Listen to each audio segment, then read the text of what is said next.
Thank you, everyone, for your stamina. I think we're getting almost to the end of the day. We're going from an examination of the very small mosquitoes to the very large, which is infrastructure. That was a nice natural segue. Actually, I'd like to just invite one by one my panelists to join me on the stage, and let's see if we can get them in order. Okay.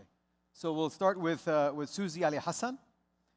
She's the International Business Director for the Association of British Health Tech Industries, also known as ABHI. And next we have Talal Al-Hugail from the General Authority for Competition. He's the head of mergers and acquisitions. Dr. Khalid Hamawi, Executive Director of Health Planning and Provision, Health System Design and Management at NEOM. And last but not least, Dr. Abdurrahman Al-Sheikh, Director of Population Health at Lean Business Services. I'm humbled by this panel and the cumulative experience that each of my panelists bring to this discussion. Infrastructure isn't a new topic.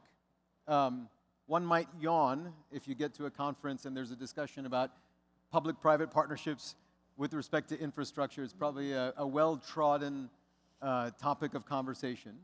And when we think infrastructure, the first thing that comes to mind are what? Roads, buildings, power lines, hospitals, and so on and so forth. But I'd like to take our discussion in a slightly different direction, the type of infrastructure that you can't see, and arguably the kind of infrastructure that we need to double down on to build our healthcare systems of the future, i.e. our digital infrastructure. Those things that we can't touch, see, smell, or feel, but that help navigate all the data that all of us are now producing. Half of you in the audience are probably wearing some kind of a wearable device. Where's that data going? How is it being housed? What are the privacy laws and regulations governing it? Who has access to it? And so on and so forth. So the question of digital infrastructure is a huge one. It's not one that we think about very often because we just assume that it just kind of works. But that's the question that I think we're going to examine today, and we've got a great setup of panelists to tackle that question. So let's start maybe by talking to Dr. Abdurrahman from his perspective at Lean. First of all, could you give just 30 seconds on Lean as a business, why it was set up, the pivotal role that it plays here in the kingdom, and how you guys are participating in the foundational building blocks of the digital infrastructure of the country. All right, so that will take more than 30 seconds. So, Lean started in 2017, and our aim was to build the, let's say, what we call the registries for everything in the health system that will allow us to make like data-driven insights. So we started building the infrastructure for platforms. There was like in silos systems, whether it's like to capture like encounters, insurance data, medication, and all of that. And today, Lean led the what we call the harmonization of all these systems and the consolidation of these systems. And in the pandemic, we played a pivotal role, and it helped us a lot mitigating a lot of the regulatory, let's say, challenges into consolidating all the, let's say, apps, for example, into one app for patients. And in that app today also, we launched the digital twin, which is kind of the fruit that we gain from having this kind of digital infrastructure that allows the health sector transformation to advance. We reach now, let's say, 77 years in average life expectancy, and this is due in a part to, let's say, the digital infrastructure that we established in the past years. And how much of that digital infrastructure was already in place versus new things that you needed to build? I can say that we benefited from some of the efforts that was here before. So we did have some cultural challenges. The Saudi, let's say, in terms of land, is vast majority. So is vast. So you have like some rural areas, you have some mountains, you have some coastal areas. So we did had some challenges in the beginning. We mitigate that by leveraging what's existing there, and then we showed the value of having these data and these systems, and that helped us a lot because when you say like I can now control the quality of care and the reduce the diversity in, let's say, all these areas. And I can achieve that by having, let's say, the essential digital infrastructure. So proving these use cases help us a lot. And I think the pandemic by itself help us to, let's say, to advance years in terms of having the regulatory and the privacy and all the, let's say, stakeholders into agreement about the importance of having the digital infrastructure in place. And you support both the public sector and the private sector in your efforts, even though you're a governmental organization, correct?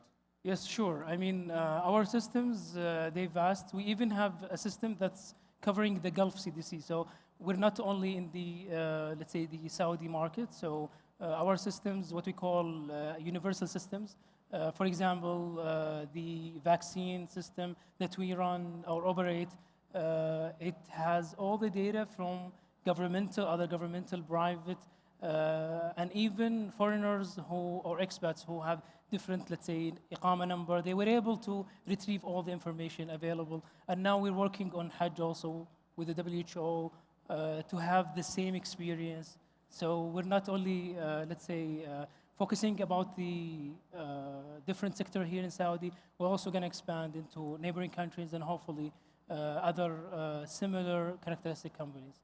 So one of your potential or existing clients is seated to your right, Dr. Khalid. And we were outside and you said something that I told you I was going to repeat on stage, which is, it's easy to make fun of legacy healthcare systems, but when someone gives you a patch of sand and says, invent it, it's actually a pretty daunting undertaking, isn't it? It so is. at NEOM, you guys have that challenge. You've been given a vast mandate and a pretty long timeline and a decent budget, but with an objective to build the healthcare system of the future. Walk me through what that means for you from a digital infrastructure perspective. Yeah, that's a very good question, Ali. So what we're starting with is really a couple of things. One, we wanted to build a system that is focused on personalized prevention and proactive care rather than sick care. So that's one principle that we're following. And we want to make sure that this system is actually data-driven. So we want to turn the practice into a data science rather than one-size-fits-all or general practitioners deciding what they want to do to the individuals. The third thing is that we're starting with the journey of the individuals and envisioning how that journey looks like, and then going back and looking at what they need as far as digital tools, what do they need as far as data, and what do they need even though we're not focused on the assets, but what do they need as far as physical space that that care delivery can be conducted in. So that is our approach to how we think of the future system. But the data is at the center of this. And when we talk about data, we're not just talking about data related to care delivery. We're talking about data related to genetics, to behavior, to all social determinants of health, the environment, et cetera, and how can you bring this data together and make meaningful insights and analysis that can produce personalized, proactive care plan for the individuals moving forward. And we do make a separation between the digital tools that need to sit on top of this data, that's your user interface, your provider interface, et cetera, and between the data lake that you're trying to create. So through this journey, you're going to ostensibly create a mixture of bought and built. I presume you're going to build some tools in-house, and you have a team that's doing that. Yeah. Is the idea to, at some point, export this as a service to others, use NEOM as a proving ground to establish either new care pathways, new care models on an evolved digital infrastructure that then you can start to demonstrate better outcomes, better unit economics, and export to other healthcare systems? Absolutely. So that's the idea. And I think that's also the vision for the entire NEOM. So it's NEOM vision is to become the land for innovation. So that's where you innovate. That's what you see what the future is looking like. And then scale that up to the rest of the world. Of course, to the rest of the kingdom and the rest of the world. Now, you do need to collaborate with the base economy, because there are a lot of good things that are happening there as well. But at the same time, a lot of the offerings that are available off the shelf are not going to meet the future need that we're looking for. So some of this has to be built and tested in NEOM and then exported to the rest of the kingdom and the region and the world. So the opposite of your circumstance is Susie's, where there's a lot of legacy. You come from the UK, and we all hear it in the news that there's a lot of challenges, to say the least. to be delicate, about sort of the burden on the healthcare system over there. Can you walk us through, from your perspective, examples of both success and failure within how the UK has approached its digital infrastructure, because it had obviously a long legacy system that it had to grapple with. And what are the things that we can learn from here, from both the successes and the failures? Things that Dr. Khalid can take as he starts building NEOM and, you know, cherry pick from the good and sort of set aside the things that he wants to avoid. Sure. So I think the UK health system recognises its legacy infrastructure. It set up what they call the innovation arm of the NHS some years ago, about 10 years ago, to really support reviewing and looking at that digital infrastructure that laid over the system to try and improve services and patient outcomes. There are pockets of excellence, and I think critical, and particularly with the organisation that I'm involved with at the moment, is how we create private and public partnerships with industry and work in collaboration to improve digitization and opportunities that data can provide to deliver better healthcare. So there are efforts to improve it. One of the key examples of that is a program looking at cardiovascular disease across population. We'll all know it's a chronic condition globally. There's lots of challenges with managing the high risk factors linked to cardiovascular disease. A program called CVD Prevention, which looks at data in primary care of patients with high blood pressure, hypertension, other factors all linked to cardiovascular disease, has been reviewed, and a tool called CVD Action put in place, which essentially identifies and stratifies patients at key risk, so they're treated early, and they are optimized on the medication they're on. That sounds simple. It sounds like, why wouldn't we be doing this? But actually, you know, it's something as simple as optimizing and prioritizing, optimizing medicine and prioritizing patients for treatment can prevent about 11,000 heart attacks per year of all patients that present with high blood pressure. That, to the NHS, that would save them over £100 million. It's a significant opportunity with data, with the correct digital infrastructure, and using then technology to treat patients to improve outcomes. So this is being tested in a few clusters across the country, and then it will be rolled out nationally. So I think the opportunity to use primary care data in a new system to manage prevention, but also optimize treatment is critical for anything new that might come. There are lots of other wonderful ways that I think the system, and particularly the innovation arm of the NHS, wants to work with private industry, wants to work with technology. I think working with industry isn't just about buying products or buy, sell, and transaction. I think it's very much about working in partnership, about looking at the entire care pathway and holistically working together across the health system to improve the way care is delivered.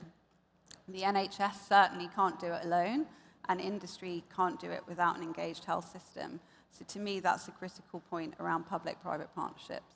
And if you were to look at the evolution of that innovation arc within the NHS, Yeah. and the balance between internal innovation with this innovation hub versus exogenous innovation, startups, private sector, where's the balance? Is most of the change and transformation in the NHS coming from within or from without? I think both, but I think critical are mechanisms and programs and accelerators that can really support that collaboration of bringing those two sides of the coin together. I led the National NHS Innovation Accelerator Program, which was there to really push technology and industry into the system. It's incredibly successful in terms of validated, proven technology being taken up rapidly and at scale.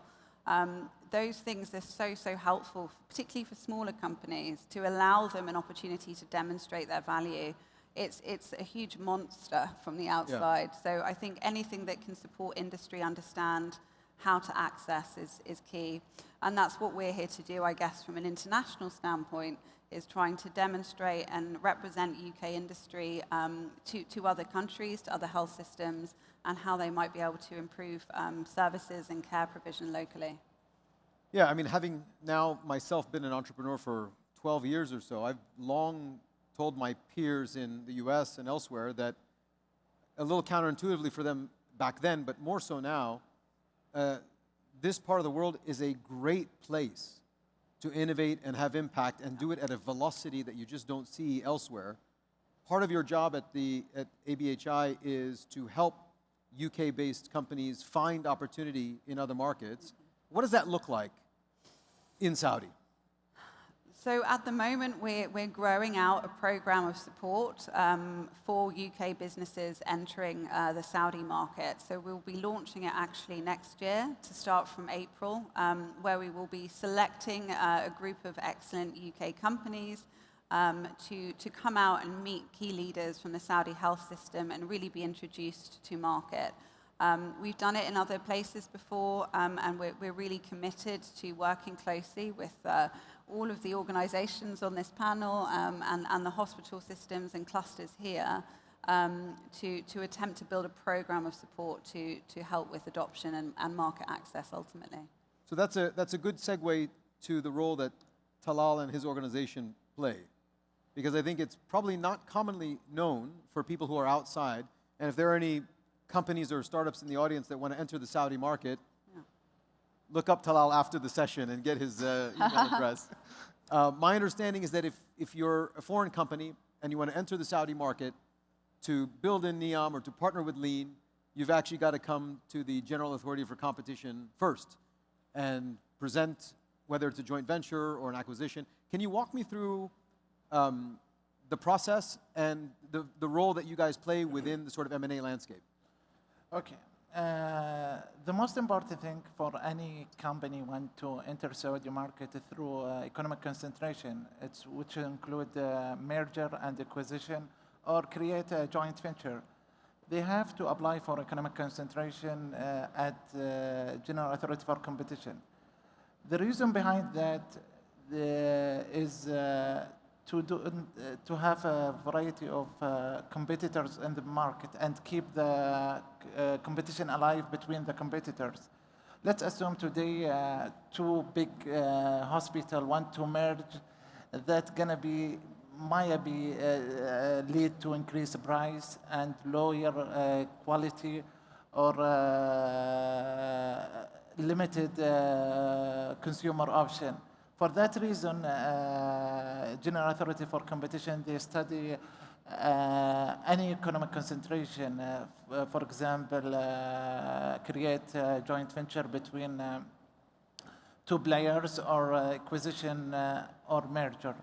We see the number of economic concentration in healthcare is increased after pandemic. We received more than 80 applications since 2021 until the last quarter. Most of them in health insurance and hospital and pharmaceutical. Also, we see the one foreign company and one local company want to create a joint venture in research center or pharmaceutical or marketing right distributor. The foreign company the number of foreign companies increased between 2022 to 2023, 55% in healthcare, which means the Saudi market today is attraction for foreign company to enter to the market. And is your mandate at the GHE to mainly look at foreign companies entering the market, or do you also look at the competitive landscape of domestic companies as well? The competition laws cover for local companies and the foreign companies, but they have to make competition alive in the relevant market. Got it. Interesting.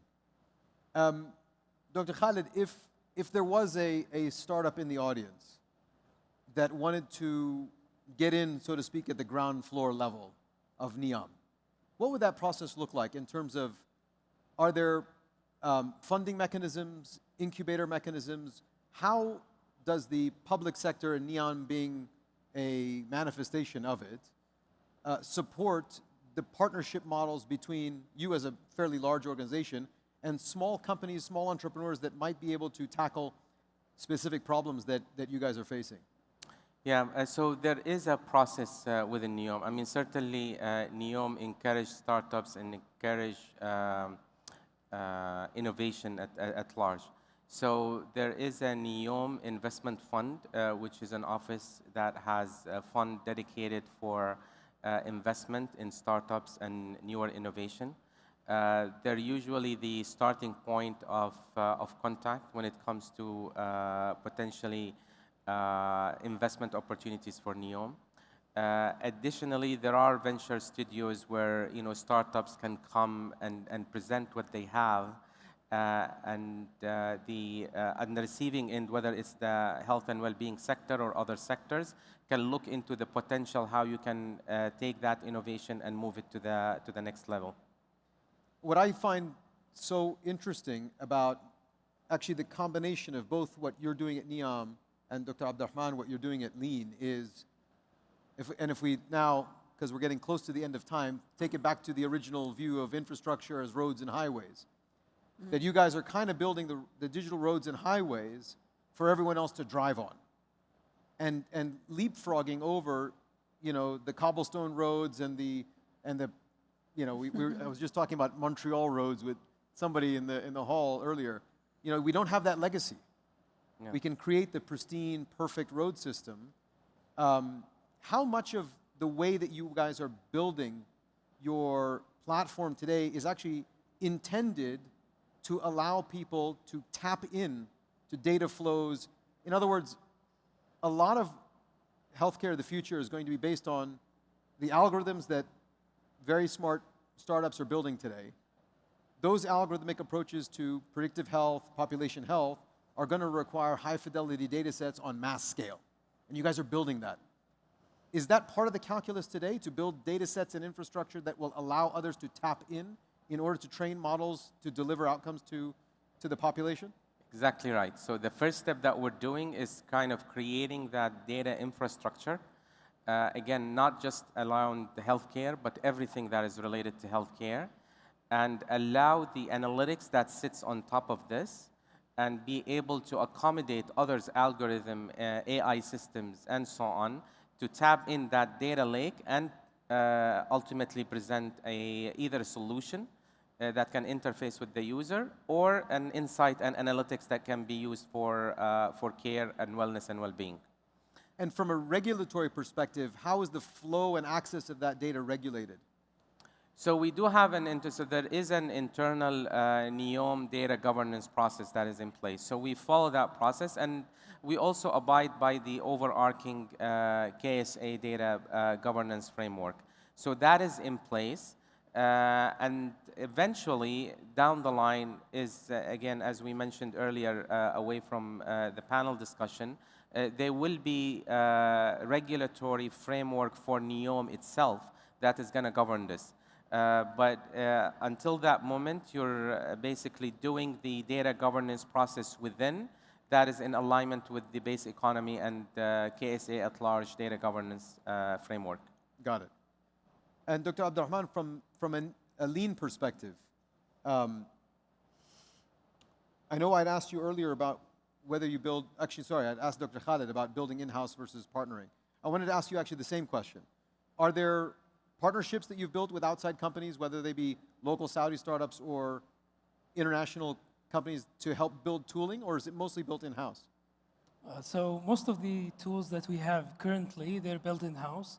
And if there is like, let's say, a startup or kind of like white label, after all, we think that the health system is a critical system, and we need literally to localize these, let's say, innovations or IPs. So whenever we can, we try to build it in-house. If there is something that's kind of like an expert system, we utilize that system. But after all, the approach that you need to transfer this knowledge within a certain period of time, because after all, you're not like gonna rely on like X company for, let's say, the next decade. So we're trying to build the capability within our systems.